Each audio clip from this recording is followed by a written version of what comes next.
Let's talk about the Portland Trailblazers, their season for fantasy upcoming. Michael Bolton. Thanks, Josh. It's Michael Bolton here, and it's time for another episode of the Locked On Fantasy Basketball Podcast. Let's get to it. Let's get to it, indeed. You are Locked On Fantasy, your daily NBA fantasy podcast. Part of the Locked On Podcast Network, your team every day. Hello and welcome to the Locked On Fantasy Basketball Podcast, brought to you by Basketball Monster. My name is Josh Lloyd, and it's lucky that I'm hosting this podcast in October, because if it was in March, well, I'm not sure I'd be available. I'm also the lead fantasy analyst at basketballmonster.com, and today's episode is brought to you by FanDuel. Right now, new customers can bet just $5, and if your bet wins, you'll get $300 in bonus bets to use across the app. Head to FanDuel.com to get started. Also, thank you for making Locked On Fantasy Basketball your first listen every day. We are free. We're available on all platforms. Locked On Fantasy Basketball Bowl. We're still doing it. We've still got teams available. Points League teams are available.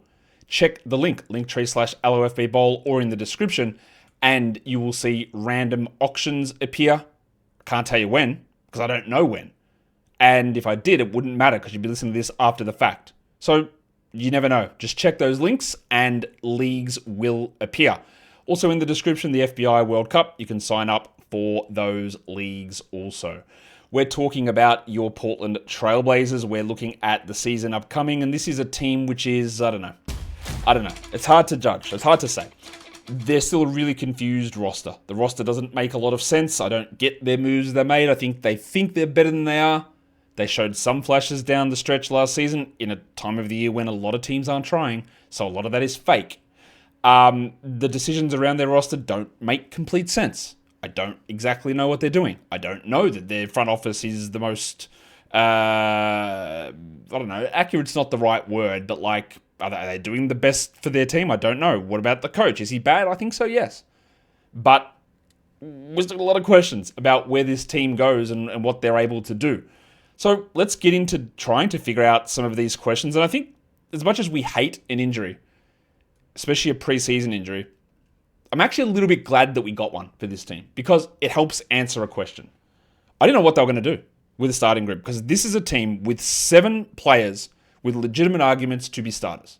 And as you are well aware, basketball, unless you're in Sacramento, is a 5-man starting group. Not 4, not 7. And they have high picks invested in a shooting guard and a point guard in Shaedon Sharpe and Scoot Henderson. And honestly, the way everything was leaning, they weren't going to be starters. Scoot is now injured. He will not be available to begin the season. So he is definitely not starting. Jrue Holiday is going to start. Remember, Jrue Holiday was not salary matching. They went out to acquire Jrue. They took on extra money to acquire Jrue. They sent out draft picks. Eventually that was taken back due to physicals, but they sent out draft picks to get Jrue. They weren't dumping Simons. They were targeting Holiday. So it wasn't that they're just moving out Simons to give Scoot the chance. They could have moved Simons to the bench at literally any point. They went to get Jrue because they think that they are better than they are. And that's always a concern. So Jrue is going to start, because the other point guards on this team, do you want to know who the other point guard is? It's Blake Wesley. So Jrue Holiday is starting, even though he hasn't played point guard for 2 years. He is starting. I feel very confident in that. Toumani Camara is starting. Now, Toumani Camara's best position is probably the 3 or the 4. He's going to have to be the 2. Deni Avdija, I think, is starting. I am 99% certain is starting, but it is also, again, worth remembering, he did not start for periods last season. Jerami Grant is adamant that he is starting. Jerami Grant has not come off the bench since he played for the Denver Nuggets. Not one game, even in a return from injury, never once. And he's scoffing at the idea that he's coming off the bench. Now, is he Carmelo Anthony? I don't know. Could he be completely delusional, or does he know that he is going to start? And the other one that's going to start is Donovan Clingan, which means that Shaedon Sharpe is a bench player, which again is insane. But he got benched last season too. So if I'm going to tell you that Deni got benched, which he did, Shaedon got benched too for defensive issues. Now, Shaedon was great down the stretch, but that was when injuries hit and we got a little bit more faith in him. And of course, the Ides of March hit, so that helped. I would guess, despite Jerami Grant's scoffing, that the last spot is between Sharpe and Grant. Scoot has zero shot of starting at this point. He's not available opening night, and he's going to be rehabbing from a significantly damaged hamstring. I would hope that they give him a chance to start, but the idea, which was always silly, I thought at the time, the idea that they moved out Simons to give Scoot the runway is clearly not happening. So the group will be Holiday, Kamara, Avdija, Grant, Clingan, maybe Sharp for Grant. It would be pretty crazy if they said, right, Shaden, you're our point guard, and bench Jrue. There's no shot that Kamara is benched. Benching Clingan doesn't change anything in terms of the logjam. So it's probably going to be Grant. I'll give a 5% chance it's Jrue and a 2% chance it's Deni. Or it's just Shaden off the bench. So the bench group will be Scoot when he returns, Shaden Sharp, Young Hansen, Matisse Thybulle, and Rob Williams, I think. You could put Chris Murray, who's not an NBA player. You could put Blake Wesley, who's not an NBA player. You could put Ryan Rupert, who's also probably not an NBA player. So this is a team that is a little weird because I can sit here, and I will, and tell you about how there's 7 starters on this team. There's 7 starters on this team. There might be 1 bench caliber player on this team. And that's a problem. Let's go through some of the questions regarding the projections, or some of the questions we should have regarding the projections on this team and how that impacts how we view things for fantasy for this upcoming season. But what is the actual plan with Jerami Grant? Because, again, they act like he's the savior of the franchise. They act like he is the main guy and can never be benched, and he's got this huge contract. He was bad last season, honestly terrible. Yeah, he hit his threes fine, but 37% from the field, my guy, what are you doing? He averaged 14 points. He doesn't do defense anymore, although a block a game is pretty good. He doesn't pass. He doesn't rebound. He was low usage. He's 31. He was not really a 12-team league player. He was at times. In points leagues, he was okay. But what is their plan? They've missed the boat on trading him. No one is trading him for anything positive. He's older. The players dropped off. Do they view him as a starter or not? Because if they don't, that helps us understand where the value for Sharp is and Scoot and all that stuff. If they do, then I don't know what they're going to do. Because he will get his 20 usage and do nothing with it. And he could be the new Harrison Barnes to me. The guy that sits there as the 130th best player, and we all think, oh, he probably should be on a roster, but also no, because he doesn't deliver anything to us. So what is the plan with Jerami Grant? We don't have an answer to that yet, apart from Jerami Grant's interpretation of the plan. Why do they hate their young guards? That's the question I have. Has Scoot been awesome? Absolutely not. I was wrong to have him at number 2 in that draft. I had Scoot 2 and Men 3. Obviously, a Men would be number 2 in that draft. I also think that Scoot has shown flashes at times, but there's been a level of confidence with him, a lack of finishing with him, and a lack of trust placed in him that I think has contributed to it. Continually going to other players instead of Scoot for a team that's bad, has been poor process from Chauncey Billups. And now, are we going to have the same hate placed on Shaden Sharp? Which is not hate. I get it, right? It's not that I hate them. It's an inflammatory term. I get that. But I don't think that either of these guys, Shaden or Scoot, have been placed in situations that really enables them to deliver to the best of their ability. I think that Shaden's a really good value option for fantasy this season, but there is a risk. Right? He played 31 minutes a night last season with 25 usage. He was at 19 points and 2 threes and 3 assists. That's better than Jerami Grant. Defensive stats, invisible. Shooting numbers are not great, but I do think there is improvement in them. He's around a top 100 in points leagues and around 120th in category leagues. But I think that the usage, the minutes, the efficiency, the passing can all improve this season. But not if he's a 29-minute-a-night bench player. And that's the concern, is that if they're bringing in Jrue Holiday and playing Tamani Kamara as a shooting guard, and you've got these 2 young, athletic guards you'd love to develop together that they don't play, and that I don't really know what the plan is, but also it makes us lose faith in those guys as players. One of the questions I think we should also have is how ready is Young? Because I think that there's a little bit of, I think you could be better than this, but I did not like the Young Hansen pick at number 16. I think that there is an element of picking him at 16 that goes into international marketing, especially when you are selling a team. Not full conspiracy theory at all. I think that there is a little bit of the Young Hun Sen thing that is going around where he is turning somewhat into a bit of a meme figure. A bit of a bol, so to speak. Whereas, look at how funny his press conferences are. He's so tall. He's Chinese. There's the Chinese market. He's wearing a funny t-shirt. Let's get Young in there, right? I think Young Hun Sen can be an interesting NBA player. He also struggled immensely with defense in China. And that's a terrible sign for the NBA. Honestly, it's a bad sign. He's got some really smooth moves in the post. He's a pretty good passer. But I do think that there might be... I've seen him get drafted in 12-team leagues, which is craziness to me. I don't see why that people would be thinking that or doing that, honestly. But is he ready enough to just be the backup center immediately? Will Rob Williams be the backup center? Will Dwight Reith be the backup center? I think they will give minutes to Young early on, but he could be terrible. And maybe he's just awesome. That's possible too. Deni Avdija was great down the stretch. He was. And a lot of what he did down the stretch, I was very adamant that it was not a sustainable or repeatable thing for many reasons. He was doing it at times with no Scoot, with no Simons, with no Grant, with no Ayton. Whether it's coincidence or not, whether it's causation or correlation, when DeAndre Ayton got injured last season, Deni Avdija went from bad to very good. And when a lot of the stuff I talked about with Avdija was like, okay, well, what happens when these guys come back? Well, two of them have gone. Simons is gone. Ayton has gone. Jrue Holiday replaces them. So I am not looking at Deni and looking at his numbers from the second half of last season where there were top 5 runs and top 20 runs and going, well, he's going to continue all of that with those elite shooting numbers. I don't believe that at all.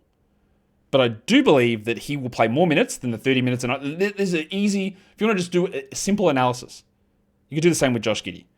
Do you think that Deni Avdija plays more than 30 minutes a night? All right, I know you all said yes. Or maybe you said nothing. But yes. Do you think Deni Avdija has more than 23 usage? Yes. Do you think Deni Avdija averages more than 3.9 assists? Yes. Do you think Deni Avdija can maintain 48, 78, and 37% shooting? Yes. I think all of that is fair. So when I am high on Deni and I've got him inside the top 36 for category leagues and inside the top 40 for points leagues, and he sits at like wild rankings of 106 on ESPN, although the new rankings, which aren't uploaded into their draft room yet for whatever reason, he sits at 53, like that's a better ranking, but it's still not like as high as it needs to go. I don't think that he's a top 10 guy or top 20 guy, and a lot of what he did at the end of last season when he was playing this point forward and playing center at times. No, he wasn't. Somebody else was center. He was playing center at times. He was playing point guard at times. He was playing on the wing. His shooting numbers are up. None of that stuff is real in a totality. But the things that Deni did last season, there's a carryover. And if you just, again, the one simple thing, do you think that Deni Avdija plays more than 30 minutes a night? Because in 30 minutes a night, he was a top 75 player, and I think he's doing more than that. So that's already reason to go higher than this. And it establishes an unbelievably safe floor. The last thing I'll mention before we talk about some other stuff is there is atrocious depth on this team. That they do have 7 starters. I said this. But their 8th guy is Matisse Thybulle, who's fine. Their 9th guy is Rob Williams, who cannot stay healthy at all. And then it's Young Hun Sen, Chris Murray, Blake Wesley, bloody, I'm trying to think of the other, Dwight Reith, Caleb Love. Like, it's bad. So you're losing Scoot early on here. So does Blake Wesley play in the rotation? Like, that's not good. Is Ryan Rupert in there? Is CD Sissoko the guy? Their depth is terrible. And if we get a couple of guys injured, they are going to be bad. They are going to be bad because it's great to have a top 7. Like they do. Thybulle and Williams are okay without having any trust in their ability to stay healthy. But it gets terrible after that. And that is something to pay attention to down the stretch of the season because the guys who are left will do a lot more and you'll get some random names pop up, but also could lead further into the Ides of March. Today's episode is brought to you by 5 Hour Energy. caffeine is a great boost for us. We do it all the time, but like the flavor, it's got a flavor upgrade now, the old caffeine, with 5-hour energy shots, delivering tasty caffeine in 17. It's a good number. 17 bold flavors. Each 2-ounce shot packs the caffeine of a premium 12-ounce cup of coffee, plus B vitamins and nutrients with 0 sugar and 0 crashes. They're so portable as well. You know how small a 5-hour energy is. You don't have to carry around big hulking cans. It's all about little energy caffeine shots. The flavors are fantastic. There's the traditional flavors that you love. Also, be bold, be brave. Try one of the new ones. Enough with the boring and flavorless caffeine. It's time to give your caffeine a flavor upgrade with 5-hour energy shots. Get the favorites that you love, or be bold and try something new in-store and online at 5hourenergy.com or on Amazon today. We are talking about your mates, the Portland Trailblazers, for this upcoming NBA season, talking about the fantasy value that we hopefully are able to find with this team, even though, again, they are a team with the idea that is baked into our heads that they improved so much down the stretch of last season, which is true, they did improve, but there's a lot of fakeness to that, and maybe they take a step forward, but honestly, like, look at the Western Conference. Are they the 13th best team? Who are they better than? Utah? Sure. Phoenix? Probably. Who else? Like, who else are they better than? I don't know. Nobody? Like, maybe you make an argument that they're better than the Kings? Probably not. Maybe. Can you make an argument? Oh, the Pelicans? But even then, I don't know. Who knows how that goes? Memphis? Don't think so. Lakers, Clippers, Warriors, Nuggets, Mavericks. I don't think they're going to be very good. And that's okay. That's okay. Let's talk about some undervalued guys for this squad. And there are quite a few.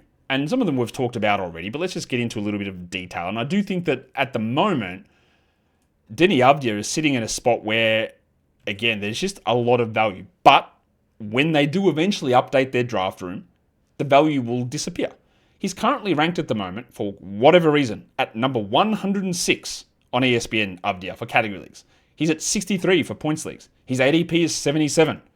Every one of those numbers is great. Even the updated rank for Avdija at 53 for categories, I like it. I think it's good. The 62 ranking on points leagues, which is, is that close to where it currently is? At 63. They've adjusted by 1. Fine. Why isn't he a top 50 player? Why isn't he a top 40 player? I think he is, clearly. On Yahoo, he is, their latest update puts him into 43, where I go, ooh, okay. Now we're in the right zone. And there's nothing wrong with taking somebody in the right zone. Like, I'll say this all the time. You don't avoid Victor Wembanyama because, I can't get any value. It's the peak of his value or 2. Or what can I do with that? You don't avoid that. At some points, you've got to get value, but at some points, you've just got to take good players. And if I'm in the 40s, I'll take Deni without any hesitation. Understanding, again, that I was criticized for months for being a hater, for being anti-Deni. I just try to find that I'm being realistic on it. And maybe I am, maybe I'm not. But I am in on him. I think that across the board, Toumani Camara is being underrated. Across the board. Now, on Yahoo, he's at 123. Love it. Love it for categories, love it for points. On ESPN categories, he's at 180. Like, okay, come on, bro. Like, what are we talking about here? That's a number that doesn't make a lot of sense to me. I think, although, again, his updated number puts him at 89. And that's probably about right. For Fantrax, he's at 100. All right. For ESPN points, he was at 120, and he currently sits in the draft room at 120. Now he's at 119. So there's value all across the board here for Camara. Now, last season down the stretch, he started to shoot really well, 40% from 3. I'm going to discount quite a lot of that. He was still a very low usage player, but strong rebounds, some sneaky passing, good defensive numbers, solid enough efficiency, although he was inconsistent. So don't get your hopes up that he's a huge, huge riser, but I do like him. Shaedon Sharpe, I also think, is currently positioned to be valuable in a lot of areas. I am a little worried. Like, his rank is 96 on Yahoo, ADP 92 Fantrax. The original and the current draft room for ESPN categories has him at 174, which is very clearly bonkers. The updated list has him at 100. We have a look at him on ESPN points and where his current rank sits. It's at 94. which is a change from... Oh, no, it's where it was anyway. But I think there is top 70 to 80 upside for Shaedon Sharpe. In points leagues, I think there is top 80 to 70 upside for categories. But it is going to be iffy because if he's 30 minutes off the bench, we don't love it. If he's 33 minutes and we see some efficiency, usage, and assist rate rises, which I think are all possible. Plus, what's the rule that I talked about in the Sun Show? Give me 1 steal a week extra and you go from 0.9 to 1.2. All right? That is always consider that a possibility.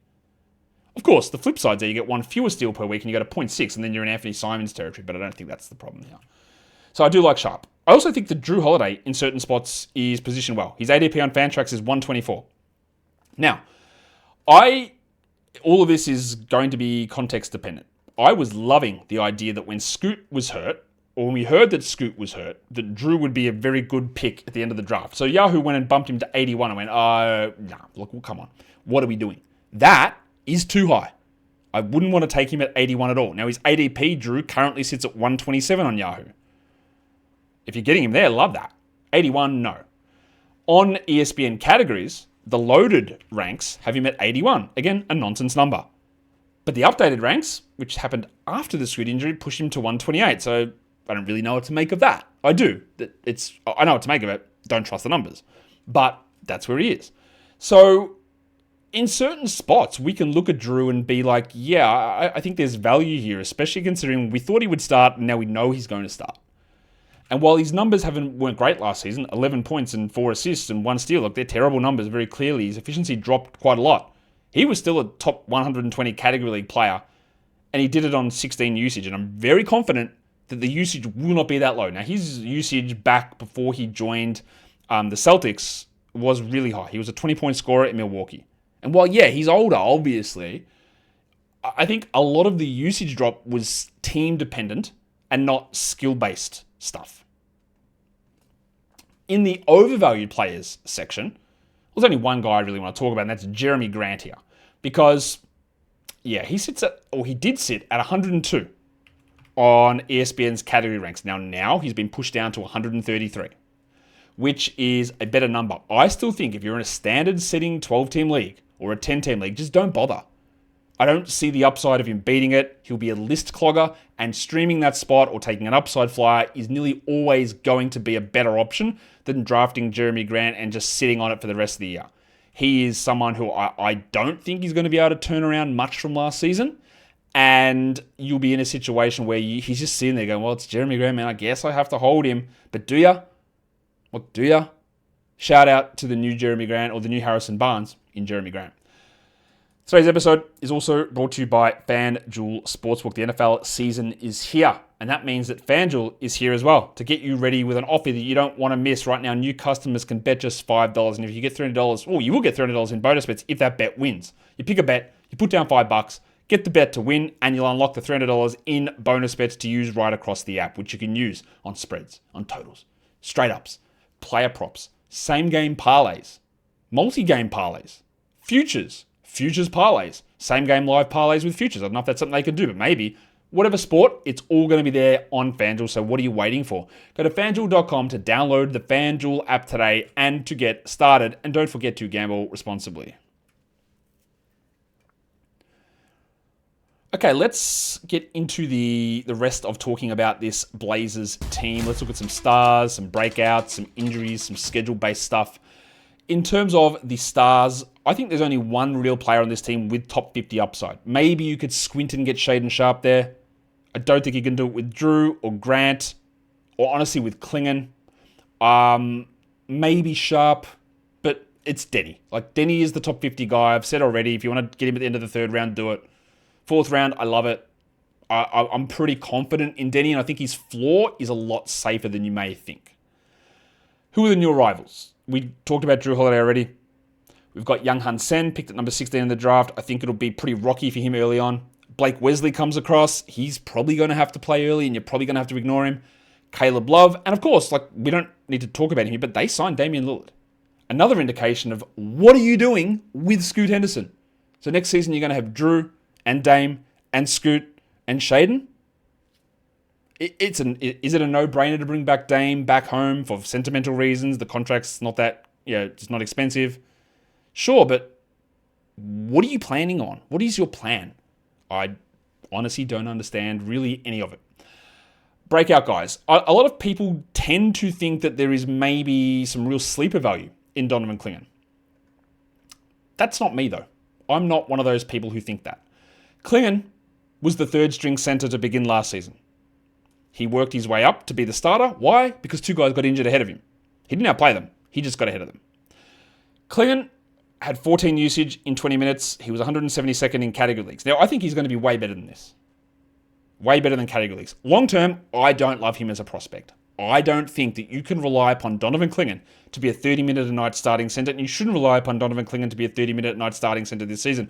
I think part of the reason that the Blazers were aggressive in getting young Hun Sen was that they don't believe that Donovan Clingan is a 30-minute-a-night starting center. His offense is a problem. The efficiency is a problem. Bad at free throws. Terrible at free throws. He took some threes. They didn't go in, and even his 2 points and his finishing was bad. What he is, though, is a big boy. He's a chungus. He will block shots. 1.6 blocks in 20 minutes is elite. He will get rebounds. 8 rebounds is elite. He will be much better, I think, than he was last season.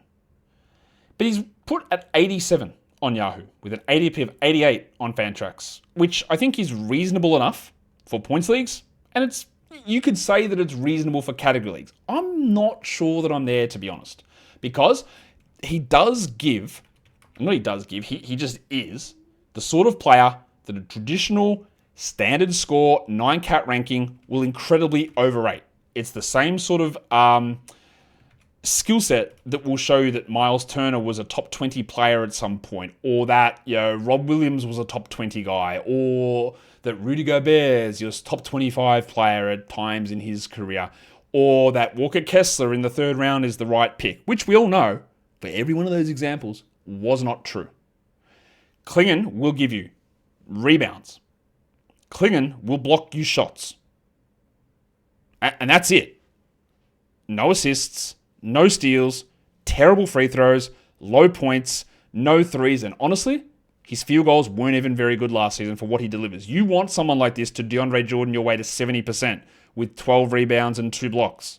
He might get the 12 boards. He might get the 2 blocks. We're a long way from 70% from the field. So him going at 90 is totally okay. You can do that. You can take him there. But there are a lot of downsides, and he literally might be like a 2-category player. 2.5, depending on the field goal percentage, because he is above average, so that's fine at 54 last season. And I think that'll increase. I think he goes to 57 or 50. I would actually have him projected at. That's a good question. I probably should have looked at that before I started spouting off about the potential upside of Clingan and his field goals. Because I don't think that he sticks at the 54 that he was last season. But I would also just be very cautious of overrating him being a 2-category contributor. What do I have him at? 56 I've got him at for the season. So a bit of an improvement. I think Deni Avdija can have the best season of his career.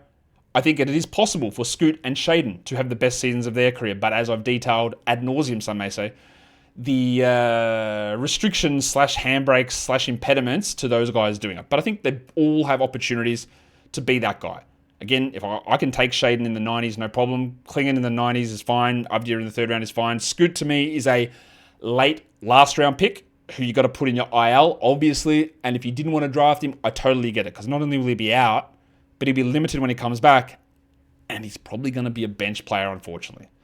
Injuries. Scoot with a hamstring is not good. We have Scoot out until the middle of November. And I think it might actually push into December, honestly. Damian Lillard will not play this season with his Achilles tear. We always have to worry about Jerami Grant's incredibly unlucky stretch of having knee soreness in March and April every year for 4 years. So, will the team be good? Probably not. Will he be Ides of Marching us in March and April again? Almost certainly yes. And the other one is Rob Williams with his knee, who's apparently not ready to play now. Had a million injuries last season, has ankle problems, and at this point, we think, and I think you should think, and this is interesting because he's a center, but he's not the guy, he's 7 foot tall, his body can't handle it. He's not 7 foot tall. He's like 6'9", and his body just cannot handle it. So as much as Rob Williams' per game numbers are always intriguing, the injuries are ruining, they have ruined his body, and there isn't really a comeback from that, unfortunately for him. But they are all injury concerns on this squad. For your schedule stuff, they've got 15 back-to-backs. But they also have a 2-game playoff week in the finals for Yahoo's default schedule. Not my schedule, Yahoo's default playoff schedule, starting March the 30th. They've got a 2-game week. But is there anyone on this team that you actually care about that with? Not really. I'm usually only going to make a point of that if I'm drafting in the first round, or probably the first half of the second round. You might extend it to the full second round. But nobody in this team's going there. Deni's the highest guy in round 4. I'm not going to worry about that. I don't care about it with Clingan or Sharp or Scoot or Jrue or Toumani Camara. I don't care about a 2-game week. So it exists, and you don't want to have your team full of 2-game week players. Like, if I say, well, I'll take the risk on Devin Booker, and then I'll also grab Deni with my 3rd pick, and then in Yahoo playoffs, it's a 2-game semi and a 2-game finals. That's not good. I'll take Jokic at pick 1 with a 2-game finals week, and I'll take Deni in the 4th round. That's a terrible decision, because you're going to have 2 of your best 4 players playing 2 games in finals week. And that's all about the balance. But overall, it's not going to dissuade me too much from selecting some of these guys. And that is the Blazers. So, to wrap it up, I think Deni is going to be their best fantasy player this season, but also I'm at like 99% sure he's going to start, but somebody's not. And I am not basing it on insane shooting down the stretch. I like Camara in the 90s for categories and for points. I like Sharp in that area, although there is concern. I do not like any consideration of Jerami Grant in a standard format. I think Clingan around the 100 mark is reasonable and solid. I think Jrue Holiday is great if I'm getting him outside the top 100. And if it's inside the top 100, I will probably leave it alone. And it does make it hard now to draft Scoot because of this injury that will keep him out for at least a month into the season, probably more. And then there's ramp-ups and there's bench rolls, which is almost going to make him an assists stream guy only. We don't need to talk about Chris Murray. He's not an NBA caliber player. Wesley will have some time early, won't do much with it. And then it's Rupert and Love and Sissoko. They're honestly just not good enough for us to worry about too much. Just don't forget to check out the Locked On Fantasy Basketball Bowl, which you can do at linktree/LOFB Bowl. You never know when a league is going to pop up on there for you to be able to join. Check out the FBI World Cup, linked in the description below as well. Guys, we are done here. Thank you so much for listening, everyone. See ya.